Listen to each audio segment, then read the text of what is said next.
이번에는 서정빈 변호사 그리고 이고은 변호사와 함께 탄핵 심판 6차 변론 관련해서 자세히 짚어보겠습니다. 자, 두 분 어서 오십시오. 안녕하십니까? 안녕하십니까?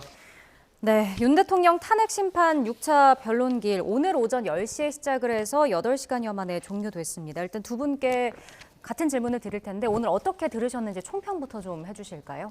네, 일단 오늘 증인신문이 있기 전부터 가장 관심을 받고 있던 증인은 아무래도 곽정근 전 사령관이었던 것 같습니다. 그렇기 때문에 오늘 증인신문 과정에서도 저 역시 개인적으로 어떠한 진술이 나올지, 기존의 그런 주장대로의 증언들이 나올지를 상당히 눈여겨봤었고 실제로도 이제 윤 대통령 측에서 상당히 반박을 하긴 했었지만은 어쨌든 지금 곽 전 사령관 같은 경우에는 앞서 있었던 그런 언론이나 혹은 국회에서 이야기했던 그 내용들, 결국 핵심은 당시에 이제 국회에 군병력이 투입될 당시 윤 대통령이 직접 문을 부수고 들어가라, 그리고 의원들을 끌어내라라는 지시가 있었다라는 그 증언을 오늘도 마찬가지로 했습니다. 그래서 이 부분이 당연히 관심사가 될 수밖에 없었다라고 생각이 되고, 한 가지를 더 꼽자면 이제 김현태 특임단장 같은 경우에 일단 오늘 증인 신문이 있기 전까지는 윤 대통령에게 불리한 증언이 나오지 않을까라고 그렇게 예상을 하고 있었는데 오늘 증언 내용들을 봤을 때 물론 일부는 윤 대통령에 불리해 보이는 그런 증언도 있고, 또 한편으로는 윤 대통령이 주장을 조금 근거 지을 수 있는 그런 진술도 나왔기 때문에 또 앞서에 예상했던 그런 내용과는 조금은 다른 듯한 그런 증언들이 나왔기 때문에 이 부분도 상당히 눈여겨볼 만한 지점이 아니었나 생각이 됩니다. 네. 우리 이 변호사님은 어떻게 들으셨습니까? 저도 변호사님의 전반적인 취지에 동감을 하는데요. 저도 과연 이 곽 정 사령관이 그간의 진술 내용을 그대로 일관되게 유지할까, 이 부분을 좀 주의 깊게 봤습니다. 그 이유는 이 곽 전 사령관 같은 경우에는 윤 대통령과 공범의 의미로서 자신의 관련된 내란 혐의에 대한 이 재판을 받는 인물입니다. 오늘 만약에 그간에 유지했던 이 진술 내용을 그대로 만약에 현재 재판에서 이야기를 한다면 본인의 형사재판에서 굉장히 불리할 수 있거든요. 그럼에도 불구하고 불리함을 감수하고서라도 그간의 일관된 진술들을 예를 들어서 한다라고 하면 이 부분에 대한 증언의 신빙성 대단히 높다라고 평가될 가능성이 있습니다. 따라서 오늘 그러한 이 진술 태도를 유지할까라고 생각을 했는데 역시나 유지했습니다. 아마 현재 재판관께서 이렇게 본인에게 불이익한 진술임에도 불구하고 가감없이 한 이 증언 내용에 대해서는 신빙성 부분에 대해서 좀 비교적 높다라고 판단할 가능성이 높다라고 보여지고요. 또 이 김현태 단장 같은 경우에도 사실 12월 9일에 있었던 기자회견, 저는 굉장히 사실은 감동을 받았던 기자회견입니다. 눈물을 좀 흘리지 않았었나요? 맞습니다. 자신의 부대원도 대한민국의 아들, 딸들이기 때문에 너무 질책하지 말아달라. 법적, 도덕적 모든 책임, 이 지휘했던 지휘관이 본인이 지겠다라면서 눈물까지 보였습니다. 그런데 사실 그때 당시는 이 비상계엄 선포가 12월 3일이었고요. 기자회견 9일이었습니다. 일주일밖에 안 된 시점에서 종이에 준비해서 굉장히 정제된 언어로 이야기했던 부분들이거든요. 그런데 그때 했던 오히려 이야기들이 사실이 아니고 오늘 증언한 것이 더 정확하다라는 내용을 이야기하면서 12월 9일 이 기자회견 때 했던 얘기들을 번복하는 부분들도 있었거든요. 그래서 과연 이것을 현재 재판관께서 판단을 할 때 오히려 사건 발생 시점으로부터 2달 이상이 흐른 지금의 증언이 12월 9일에 있었던 기자회견 진술보다 더 정확하다라는 부분에 대해서 어떻게 평가할 것인가라는 점에서 좀 의구심이 든 그런 부분도 있었습니다. 네.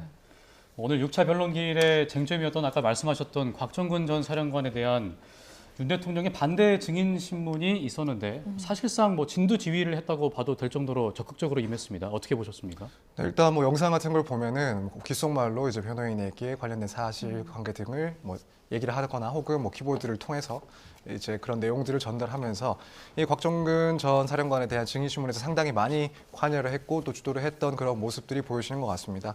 그도 그럴 수밖에 없는 게 일단 곽 전 사령관이 진술할 것으로 예상했던 그 증언 내용, 그래서 윤 대통령의 그런 주장과 정면으로 반박될 수가 있는 이 국회에 진입해서 국회의원들을 끌어내라는 지시가 있었다라는 진술이 오늘 당연히 있었습니다. 그러다 보니 이 부분은 결국 이제 윤 대통령 입장에서는 상당히 부담스러울 수밖에 없는 그런 진술에 해당을 하고, 그렇다면 물론 대리인들이 이미 준비한 내용들 그리고 오늘 진술에서 나올 때 또 예상되는 그런 진술이나 이런 것들에 반박할 내용들도 그 자리에서 작성은 하겠지만 아무래도 당사자인 대통령 입장에서 이런 진술에 대해서 상당히 부담감을 가졌을 수도 있고 또 증언 내용을 들어보니 본인이 더 잘할 수 있는 그런 내용들을 추가를 하면서 결국에는 이 증언의 중요성, 증인의 그런 윤 대통령의 탄핵 심판에 미치는 영향 등을 고려했을 때 윤 대통령 입장에서는 당연히 본인이 조금 더 주도적으로 이런 증인신문 과정에 참여를 할 수밖에 없는 그런 상황이 아니었을까 생각이 됩니다. 네, 그만큼 또 곽 전 사령관이 오늘 핵심 증인으로 꼽혔기 때문이라는 의미일 것 같은데 사실 곽 전 사령관 증언에 더 관심이 쏠릴 수밖에 없었습니다. 그리고 곽 전 사령관이 이제 윤 대통령으로부터 끌어내란 지시를 받은 대상이 국회의원이 맞다라고 진술을 했거든요. 이 부분은 어떻게 들으셨나요? 사실은 오늘 이 증언 한 줄 가지고 의원, 요원, 인원 굉장히 또 많은 답변들이 나왔고요. 네. 윤석열 대통령 측의 변호인도 이 동일한 취지의 질문을 했고 심지어 헌재 재판관도 똑바로 이야기하라, 분명히 이야기하라 라면서 또 질책하는 모습을 일부 보이기도 했습니다. 네. 그런데 어떻게 이제 곽 전 사령관이 이야기했냐면 그때 당시에 분명히 윤 대통령이 이야기했던 세 줄은 내가 분명히 기억한다라는 겁니다. 의결정족수라는 단어를 썼던 것은 분명히 기억을 하고 네. 또 안에 있는 인원들을 끌어내라라고 이야기했다는 겁니다. 그런데 인원이라는 것은 사실은 군에서 많이 쓰이는 용어는 맞습니다. 사람이라는 의미잖아요. 네. 그런데 그 인원, 즉 사람을 뜻하는 이 인원이 요원일 수 없고 국회의원일 수밖에 없는 이유가 결국에는 그 국회의 이 의결 정족수라는 것 그 다음에 나온 문장이기 때문에 그때 맥락상이나 상황상 이것은 국회의원을 가리키는 걸일 수밖에 없다라는 얘기를 했습니다. 따라서 그때 본인도 그렇게 이해했다라고 얘기를 했고요. 그런데 이 부분에 대해서 윤 대통령이 이제 발언권을 얻어서 내가 군 관련된 사람도 아닌데 사람이라는 표현을 두고 내가 구태여 인원이라는 말을 쓸 이유가 뭐가 있느냐. 인원이라는 말을 고집하는 것 자체가 이 곽 전 사령관의 증언의 전체적 신빙성이 좀 떨어지는 거 아니냐라는 반박도 하기도 했는데요. 그렇지만 어쨌든 이 곽 전 사령관은 계속해서 일관되게 의결정족수라는 표현 또 이 해당 어떤 인원인지 아니면 의원을 밖으로 끌어내라라는 표현을 분명히 윤석열 대통령이 이야기했다고 수회 오늘까지도 이야기했기 때문에 이 진술에는 대단히 일관성이 있다라는 생각이 들었습니다. 네. 근데 윤 대통령 측에서는 곽 전 사령관의 말이 바뀐다고도 지적을 했었고 또 정영식 헌법재판관도 증인 진술이 조금씩 달라진다고 지적을 했었는데 그럼 그 증언에 대한 신빙성에는 문제가 없는 거겠습니까? 저는 지금까지의 상황을 봤을 때 사실 뭐 이런 쟁점이 오늘 불거지긴 했지만은 그래도 전체적인 증언 신빙성에 대해서는 뭐 정말 탄핵이 됐을 정도로 큰 문제였다라고까지는 생각하지 않습니다. 뭐 앞서 말씀하셨던 뭐 의원이냐 요원이냐 아니면 사람이냐 혹은 뭐 인원이냐 이 부분들 물론 윤 대통령 입장에서는 그 중요도를 떠나서 어떻게든 이 반대편에 서 있는 곽 전 사령관에 대한 그 진술의 신뢰성을 떨어뜨려야 될 필요가 있습니다. 그렇기 네. 때문에 당연히 여기에 대해서 단어의 그런 문제점들을 지적을 하면서 진술에 대해서 신뢰할 수가 없다라는 주장을 펼치는 건 어떻게 보면 너무 당연한 거긴 합니다. 다만 사실 이제 객관적으로 평가를 했을 때 그런 단어의 차이가 과연 이 진술의 전체적인 신뢰도를 떨어뜨릴 수 있느냐라고 생각해 본다면 결국 전체 취지는 당시에 국회의원들을 끌어내라라는 지시를 받았다라는 그 취지에 있어서는 변동될 수 있는 그런 내용은 아니라고 봅니다. 그래서 지금 이런 단어가 조금씩 틀리다라는 그런 정도의 쟁점들은 사실 신빙성 평가하는데 조금 부족하지 않나 이렇게 생각이 들고 또 이제 하나 이야기가 나왔던 것이 당시에 이제 150명이라는 그 인원, 그 숫자에 대해서 들은 바가 있느냐, 그것을 전달한 게 있느냐 여기에 대해서 사실 곽 전 사령관의 그런 진술이 처음부터 뚜렷했던 건 아닌 것 같습니다. 그러다 보니 이제 헌법재판관 입장에서도 이것을 본인이 지금 기억을 하고 있다는 건지 이런 말을 했다는 것을 혹은 뭐 남들한테서 그런 얘기를 들었다는 건지 명확하게 해달라라고 했고 결국에는 뭐 곽 전 사령관의 이야기를 들어보자면 그런 이야기를 한 것은 결국 기억이 난다. 처음에는 150명 그 이야기를 지시한 것이 기억에 두고 있지 않았지만 다른 사람들이 얘기를 듣고 보니 이 부분 내가 얘기를 했다라는 것을 기억하고 있다. 이런 식으로 한번 정리를 했습니다.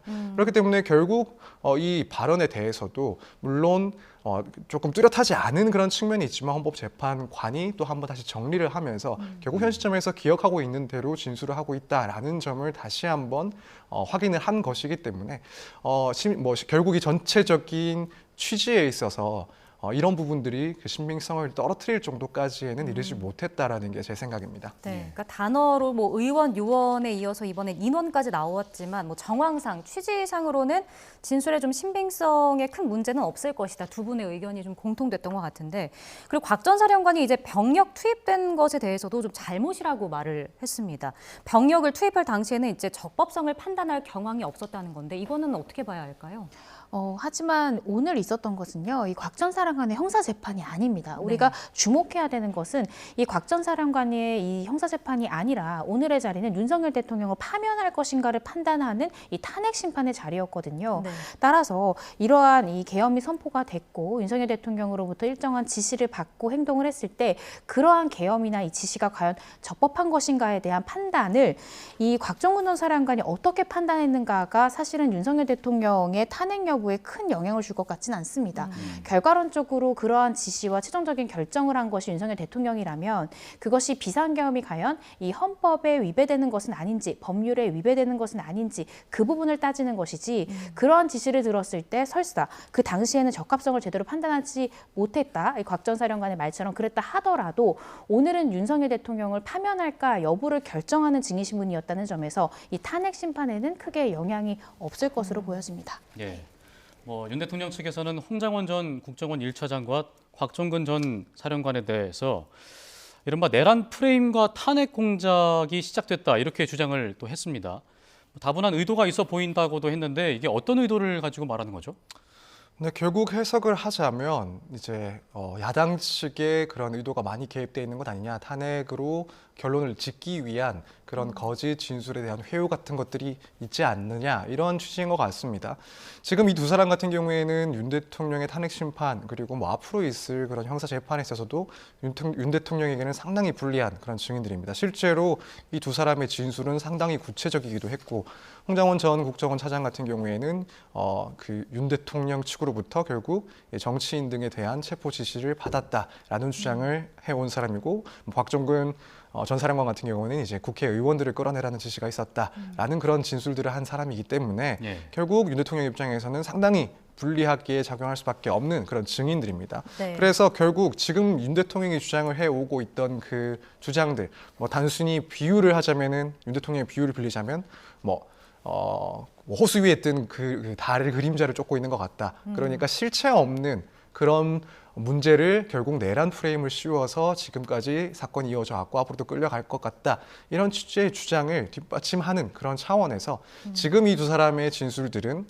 진실된 것이 아니고 결국 의도된 것, 그러니까 현재 정치적으로 반대편에 서 있는 민주당 측 혹은 이런 야당 측의 회유나 혹은 간섭에 의해서 왜곡된 주장을 하고 있는 것이다. 그런 의도가 있다라고 주장을 하고 있는 상황으로 보입니다. 네.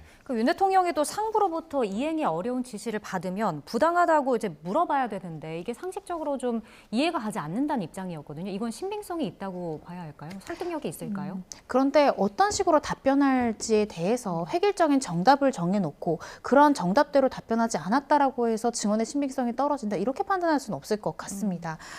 증언의 신빙성을 판단할 때는요, 가장 중요한 것은 진술의 일관성입니다. 그런데 사실은 우리가 며칠 전에 있었던 일도 1부터 10까지 그대로 기억하기는 좀 어렵잖아요. 네. 그래서 법원에서는 그 증인의 증언의 신빙성을 판단할 때 1부터 10까지 아예 똑같이 진술하는 건 오히려 준비된 진술처럼 보일 수 있어서 오히려 신빙성이 의심을 받을 수가 있습니다. 그보다는 주요 핵심적인 증언을 얼마나 일관되게 이야기하고 있는가가 그 증언의 신빙성, 또 증언으로서의 가치를 결정할 수 있는 부분이기 때문에 이 부분이 정당하지 않다고 생각했다면 오히려 이 부분에 대해서 정당하게 이건 문제가 있지 않냐라고 답하는 것이 맞지 않냐라는 것은 그것은 이제 윤석열 대통령의 생각일 수는 있는데요.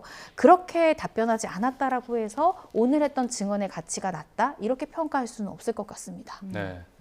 오늘 가장 먼저 증인대에 선 김현태 단장이 12월 9일에 기자회견을 연 바 있고 국회 봉쇄 사실을 인정한 적이 있지만 오늘은 조금 다른 결의 발언을 했습니다. 녹취 영상을 보고 대담을 이어가겠습니다. 국회의원들이 모이고 있단다.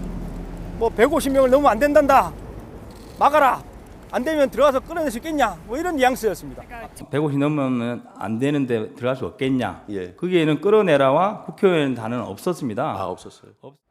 인원을 포박할 수도 있으니 케이블 타이 이런 것들을 원래 휴대하는 거지만 잘 챙기라고 다시 한번 강조했었습니다.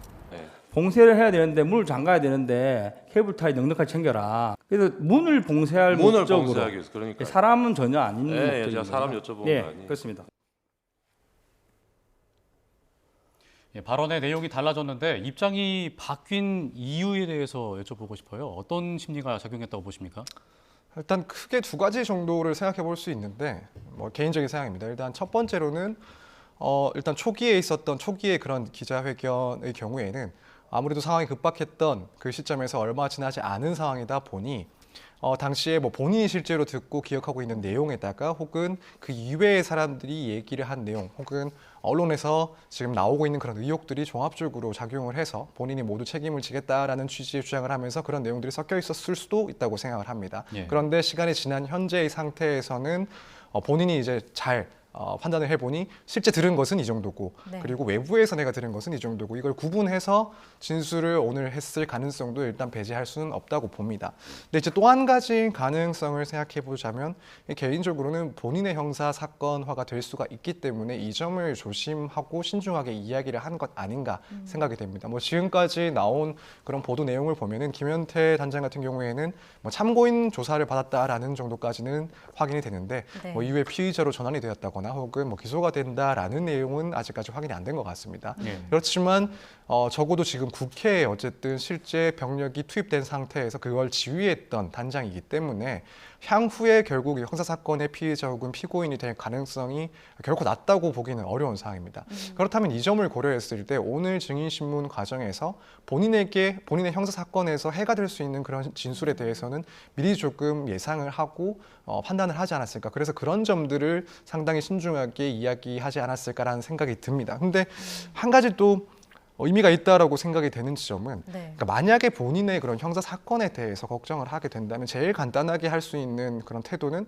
증언을 거부하는 겁니다. 본인이 어쨌든 형사 처벌을 받을 위험이 있으니 진술을 거부하겠다. 이건 앞서 있었던 여인영 전 사령관이나 이진우 전 사령관 같은 경우에 그런 진술을 대부분 거부하는 모습을 보여줬습니다. 네. 그래서 아예 그런 것들만 신경을 쓴다면 본인의 형사 사건을 신경 쓴다면 진술을 애초에 거부하는 것이 더 간단했을 수도 있는데 그런데 또 다수의 진술들은 많이 진술을 했습니다. 네. 그렇다면은 저도 어디까지나 개인적인 생각인데 한편으로는 본인의 형사 사건에 대한 그런 걱정도 하지만 또 한편으로는 그것과 상관없는 사실관계라는 그런 점들에 대해서는 그래도 진술을 해야 된다라는 그런 생각을 가지고 있지 않았을까라는 추측을 좀 해봅니다. 특히 네. 뭐 예를 들자면 의원들을 끌어내라는 지시가 있었느냐 여기에 대해서 처음에는 그렇게 이야기를 했지만 네. 오늘 증인신문 과정에서는 뭐 끌어내라는 이야기나 혹은 국회의원이라는 표현을 듣지 못했다라고 주장을 하고 있습니다. 네. 본인이 앞으로 있을 수 있는 그런 형사사건을 생각한다면 그런 지시가 실제로 국회의원을 끌어내라는 지시가 있었다라고 진술을 하게 되면 그 지시 자체가 사실은 무척 부적법해 보이고 불법적으로 보여집니다. 그걸 수행했다라고 하면 결국에는 본인의 형사사건에서 불리한 자료로 쓸 수가 있는 거죠. 네. 그 밖에 지금 케이블 타이 문제도 나오는데 여기에 대해서 처음에는 체포용으로 소지를 하고 있었다라는 취지로 진술을 했지만 그 역시도 만약 똑같이 요원을 진술을 했다라고 하면 결국 누군가 그 의원들을 체포하기 위한 타이를 준비하라는 지시를 받고 수행을 했다. 그 말은 자신도 역시 이 내란과 관련해서 뭔가 그 지시를 알고 수행을 했다. 그래서 본인의 재판에 혹은 본인의 사건에서 불리하게 쓰여질 수 있는 그런 내용들입니다. 네. 그래서 이런 점들에 대해서는 기존과는 조금 입장을 바꾼 그래서 자신의 그런 앞으로 있을 수 있는 사건에 대한 그런 차원에서 이런 입장들을 조금 바꾸는 것 아닌가라고 생각이 들고 그 밖의 내용들에 대해서는 예컨대 뭐 단전 조치가 지시가 있었다. 네. 이런 부분들에 대해서는 본인이 그런 이야기를 한다 하더라도 그 의도는 뭔지 몰랐기 때문에 나는 일단 그런 지시를 들은 것은 맞다. 그래서 뭐 찾아본 적이 있다. 이 정도까지 진술하는 것은 어쨌든 본인에게는 본인 사건에 있어서는 중요하지 않을 수 있지만 그래도 진술을 해야 되겠다.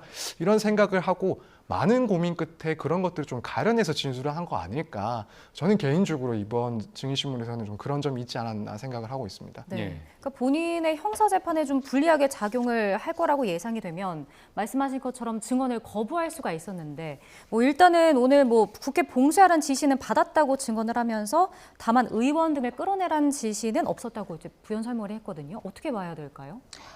저는 사실 오늘 이제 김현태 단장이 보여준 태도에 대해서는 사실 12월 9일 기자회견에서 기대했던 모습과는 좀 달랐다라는 생각이 듭니다. 네. 그때는 계엄 당시, 선포 당시에는 사실 국회의 기능까지 건들면 안 된다라는 거는 제가 법조인이 아니어서 몰랐다. 그렇지만 이러한 부지도 제 불찰이었고 이 또한 제가 책임질 것이 있다면 책임을 지겠다라고 당당히 이야기를 했던 인물입니다. 그런데 오늘은 마치 이후에 만약에 내가 수사받을 것을 우려해서 이 본인과 관련돼서 형사 책임에 재책을 질 수 있는 부분에 대해서는 또 교묘하게 진술을 좀 바꾼 부분들이 있거든요. 물론 그것이 정말 진정하게 기억이 나는 대로의 진술일 수도 있겠지만 12월 9일이 비상계엄 선포일로부터 매우 가까운 시기 때 준비되고 정제된 진술을 했다라는 점을 고려해 봤을 때 사실상 정말로 이 굉장히 대등한 선상에서 놓고 본다면 12월 9일의 진술의 이 증언의 가치가 굉장히 더 높다라고 평가할 수밖에 없습니다. 네. 그런데 오늘 그러한 진술들을 바꾼 부분에 대해서는 사실 법적 책임을 지겠다라는 것과는 조금 상반된 모습이지 않을까라는 생각이 들었고요. 또 국회를 봉쇄하라는 지시를 받았다라는 것은 표면상으로는 마치 국회 봉쇄라는 것이 윤 대통령에게 좀 불리한 말처럼 보이지만 그 실상을 들어가 보면 오늘 증언의 취지가 국회를 확보하기 위해서, 그러니까 국회를 안전 유지를 위해서 국회라는 건물 전체를 우리가 안전 확보를 하기 위해서 국회를 봉쇄함으로써 대테러리스트들이 안에 내부에 진입하는 것을 우리가 통제하려고 했다. 그런데 정문을 통해서 우리가 이런 안전 확인이나 신원 확인을 통해서 제한된 인원만 이렇게 통제를 하려고 했는데 이 정문 자체가 사람이 너무 많아서 막히다 보니까 창문을 깨고 들어가라는 지시를 할 수밖에 없었고 들어가서 이렇게 다른 외부의 이런 불법된 세력이 안으로 들어올 것을 우리가 철저히 안전을 확보하기 위해서 국회를 봉쇄했다라는 취지의 증언이거든요. 그래서 이것은 사실 윤석열 대통령이 그간 이야기했던 이 비상계엄 때 왜 군을 국회에 파견했냐, 질서 유지를 위해서였다라는 내용과 많이 닮아 있다라고 이해하시면 될 것 같습니다. 네. 그런가 하면 윤 대통령 측이 또 비상계엄 당시 상황을 김현태 단장한테 물어봤는데 김현태 단장이 끌어내라는 말과 또 국회의원 대상 여부에 대해서는 명확하지 않은데 어쨌든 150명이라는 숫자는 정확히 들었다고 얘기를 했거든요. 이게 누구한테 유리한 증언일까요? 물론 이제 양측 다 자신들의 주장을 내세우는데 어느 정도 근거를 삼을 수 있는 그런 진술이라고 보입니다. 윤 대통령 측에서는 결국 지금 현장에 나가서 지시를 수행하는 김 단장 같은 경우에 누구를 끌어내라는지 그 지시를 못 들었다고 하지 않느냐. 그래서 당시에 그러한 지시를 내린 바가 없다라고 근거 삼을 수는 있습니다. 다만 이제 또 한편 국회 측, 그러니까 오늘 증언을 했던 이 곽 전 사령관의 그런 진술과 비추어 본다면 결국 이 곽 전 사령관으로부터 150명과 관련된 이야기는 들었다라는 내용이라서 이 두 사람의 발언 내용들, 증언 내용들을 종합하자면 결국 곽 전 사령관은 상부에서 의원 150명이 넘으면 안 된다라는 그런 지시를 받았다. 네. 그리고 이것들을 어쨌든 전부 그대로는 아니지만 150명에 대한 얘기를 포함해서 어떤 지시를 내렸다. 이렇게 연결되는, 그래서 두 진술의 취지를 종합하자면 사실은 또 어느 정도 충분히 설득력이 있는, 그러니까 곽 전 사령관의 진술에 설득력이 더해지는 부분이 있다고 봅니다. 그래서 굳이 따지자면 개인적으로는 결국 이 곽 전 사령관의 진술과 닿아 있는 이 부분 때문에 평가를 하자면 조금 더 국회 측, 그러니까 곽 전 사령관의 진술을 뒷받침하는 쪽이 더 강하지 않을까 이렇게 생각을 하고 있습니다. 네. 그리고 오늘 마지막 증인은 박춘섭 경제수석이었습니다. 윤 대통령 측이 신청한 증인이었고 비상계엄이 이제 야당의 줄타nek 또 일반적인 예산 삭감 등이 원인이 됐을 것이라 판단한다 이렇게 증언을 했는데 또 박 수석은 관련 보고를 안 했다고 하더라고요. 이건 어떻게 되는 건가요? 사실은 관련 보고를 했었고 또 저 또한 경제수석으로서 이게 굉장히 국가의 하나의 비상 상황이었다고 저 또한 개인적으로 판단했다라고 증언을 해주었다면 네. 윤석열 대통령 측에 더욱더 유리한 증언이 됐을 것 같은데요.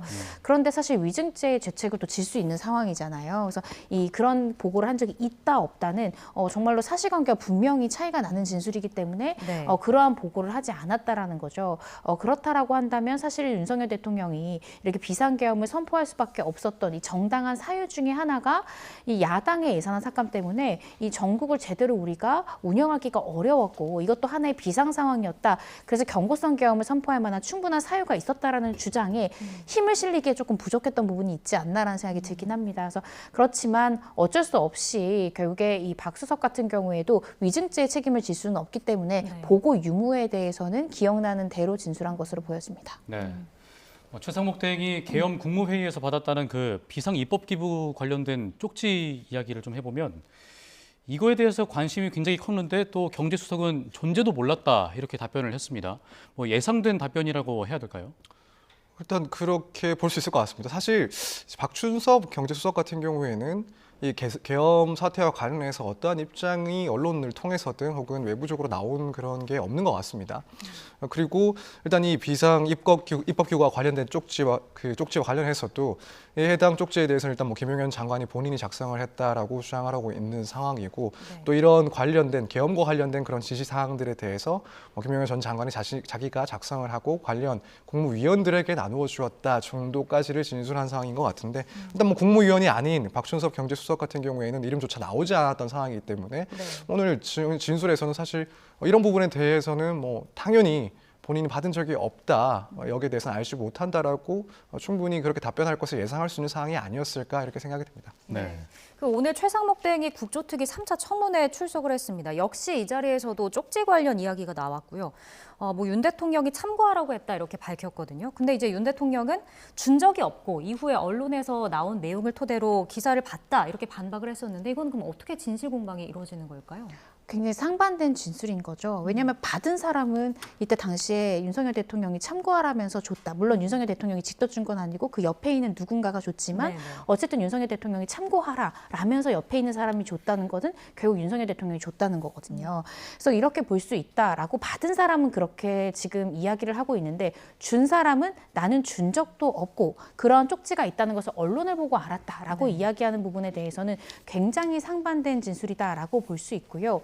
그렇다라고 한다면 받았다라는 사람은 받았다라고 허위로 진술할 동기가 있나를 우리는 살펴봐야 됩니다. 그러니까 양자의 말이 이렇게 상반될 때는 그 양자의 진술 중에 그렇게 진술하는 것이 그자에게 도움이 되는 것인가를 봐야 되는 것이죠. 그런데 윤석열 대통령에게는 그것을 내가 이 비상입법기구에 관련된 쪽지를 내가 직접 이 최상목 권한대행에게 줬다라고 진술할 경우에는 지금 비상입법기구가 결국에는 국회의 기능을 무력화시킨 다음에 대체할 수 있는 비상입법기구를 만들려고 했던 시도가 아니냐라면서 윤석열 대통령의 영장 실질에서도 판사가 물었죠. 또 이 헌법재판소에서도 첫 번째 이 변론 기일 때도 윤석열 대통령 출석했던 첫 번째 기일 때도 헌재 재판관이 직접 묻기까지 했습니다. 굉장히 중요 쟁점이거든요. 그 쪽지의 존재에 대해서 윤석열 대통령이 몰랐다라고 대답하는 것이 윤석열 대통령에게 유리합니다. 반면 최상목 권한대행에게는 그것을 받았다라는 진술이 그렇게 유리하지는 않습니다.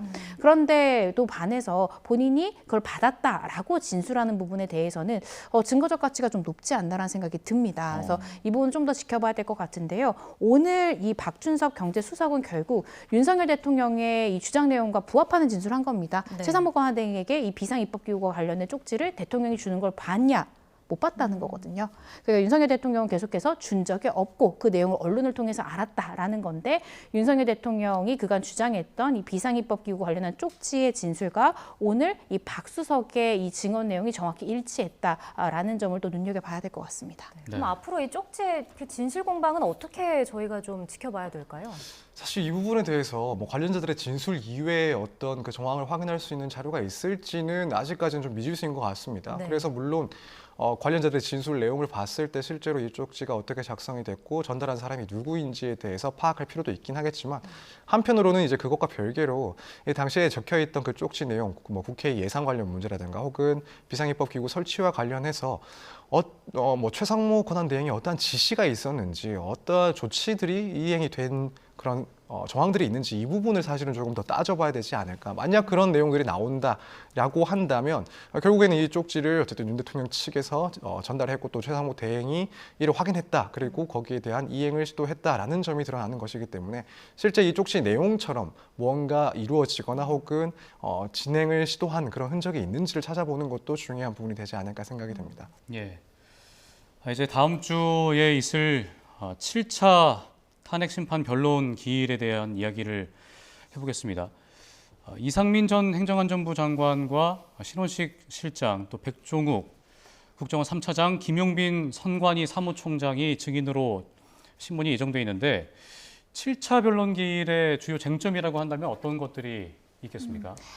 지금 또 예상이 되는 이 증인으로는 또 조지호 경찰청장이 있습니다. 이미 지난 화요일이죠. 여인영 전 사령관도 이 조지호 청장에게 뭐 위치 추적 요청이랄지 여러 가지 부분들에 대한 것, 그리고 두 가지 전달 사항이랄지, 그런데 이런 전달 사항을 내가 이야기한 것과 이 조지호 청장이 받아들인 것과는 조금 다소간의 차이가 있는 것 같다라는 또 진술을 했습니다. 네. 그렇다라고 한다면 여전 사령관이 그 계엄 선포 당시 또 직전과 직후에 이야기했던 이 조지호 청장과 이야기했던 것이 무엇인지, 그리고 조지호 청장이 이해한 바는 무엇인지, 또 조지호 청장이 이 윤석열 대통령으로부터 구체적으로 어떤 지시를 받았고 그 지시를 받고 자신의 부하에게 어떤 내용을 하달했는지, 이제 이런 것들이 주요 쟁점으로 떠오를 것으로 보여지고요.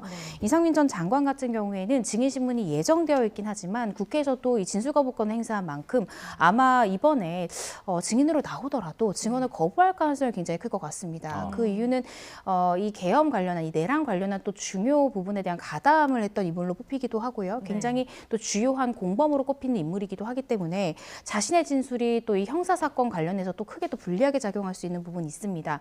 그것은 또 조지호 청장도 마찬가지인데요. 예. 실제로 또 건강상의 이유로 한 차례 불출석 의사를 밝히고 불출석하지 않았습니까? 이 두 사람의 증언력 굉장히 중요할 것 같은데 아마 증언을 대부분 거부하는 선택을 하지 않을까 조심스럽게 추측을 해봅니다. 그러니까 네. 조지호 경찰청장이 국회 측에서 신청한 증인인데도 거절할 가능성이 크다고 보시는 거죠?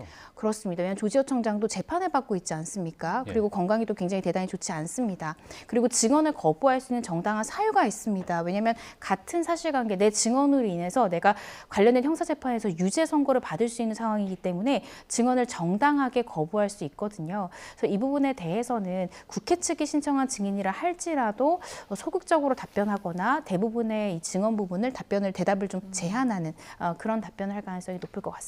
네. 뭐 서 변호사님이 보시기에는 다음 주 증인 신문 저희가 어떤 것들을 좀 주목해봐야 할까요? 일단 마찬가지 변호사님께서 말씀하신 것처럼 두 사람에 대한 그런 집중도가 상당히 높아지지 않을까 싶습니다. 우선 이상민 전 장관 같은 경우에는 뭐 그전에도 의혹이 있었지만은 결국 이 계엄 관련해서 윤 대통령으로부터 지시를 받고 상당히 깊이 관여를 한 게 아닌가라는 의혹이 더욱 강해진 상태입니다. 네. 특히 당시에 이제 윤 대통령으로부터 어떤 지시를 받고 그 지시 내용은 언론사나 혹은 여론조사 기관에 대해서 봉쇄 혹은 단전 단수 조치를 취하라 이런 지시를 받았다라는 그런 의혹이 있는데 아마 수사기관에서 이런 부분들은 또 진술을 하지 않았을까 예상이 됩니다. 네. 그렇기 때문에 여기에 대한 질문들이 국회에서 상당히 오가지 않을까 예상이 되는데 물론 여기에 대해서 본인이 어쨌든 지금 조사를 받고 또 앞으로는 기소까지도 될 수 있는 상황이다 보니 과연 이제 구체적으로 진술을 할 것인가 그렇지 않다면 뭐 질문은 있지만 결국에는 진술을 거부할 가능성이 높지 않나 뭐 이런 점들은 조금 봐야 될 부분인 것 같고 이제 마찬가지로 조지호 경찰청장 같은 경우에도 이 계엄 선포 당시에 이제 국회 인근에서 국회 앞에서 결국 인원들을 통제하고 경찰력을 동원을 한 그런 당사자이기도 합니다. 네. 그리고 지금 뭐 본인의 형사 재판 역시 마찬가지로 진행되고 있는 사항이다 보니 이상민 전 장관과 마찬가지로 진술을 거부할 가능성이 분명히 존재하는데 또 한편으로는 조금 변수가 있지 않나 생각이 듭니다. 지금 조지호 경찰청장은 아마 수사기관에서도 이 윤 대통령의 그런 지시에 대해서 여러 번 사실상 항명을 했다라는 그런 주장을 해오고 또 네.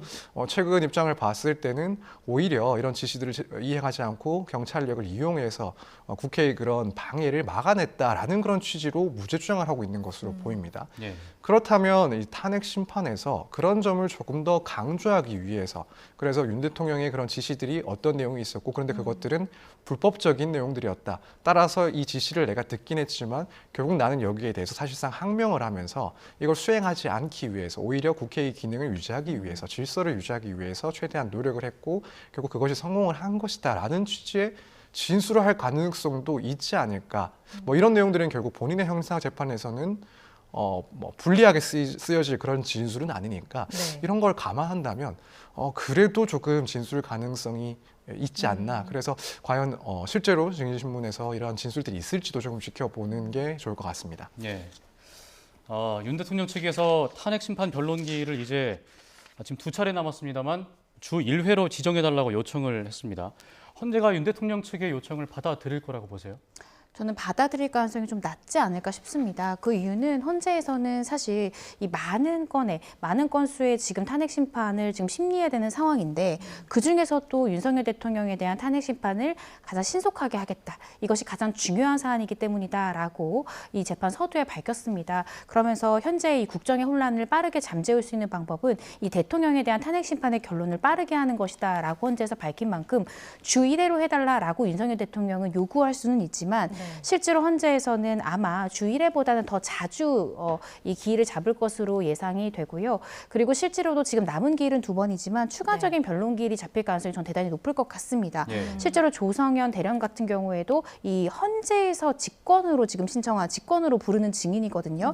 이 헌재에서 직권으로 부르는 증인은 헌재가 먼저 신문을 합니다. 그 다음이 국회, 그 다음이 이제 피청구인 윤석열 대통령이 묻게 되는데요. 이렇게 지금 많은 또 증인들, 여러 명의 증인들이 증언을 거부했기 때문에 증언을 거부한 증인으로부터 어떠한 지시를 하달받은 지금 이 조성현 대령 같은 경우에는 이진우 전 사령관으로부터 지시를 하달받은 인원이잖아요. 그래서 이렇게 하달받은 이 하급자에 대한 증인도 몇 명 더 부를 수도 있기 때문에 아마 이 변론 기일이 몇 번 더 연장될 가능성이 있지 않을까. 그렇다라고 한다면 주 1회로는 기일이 너무 길어질 수 있거든요. 그래서 주 1회보다는 더 촘촘하게 기일을 잡지 않을까 싶습니다. 네. 알겠습니다. 두 분 말씀은 여기까지 듣겠습니다. 지금까지 서정빈 변호사, 이고은 변호사와 함께했습니다. 고맙습니다. 고맙습니다.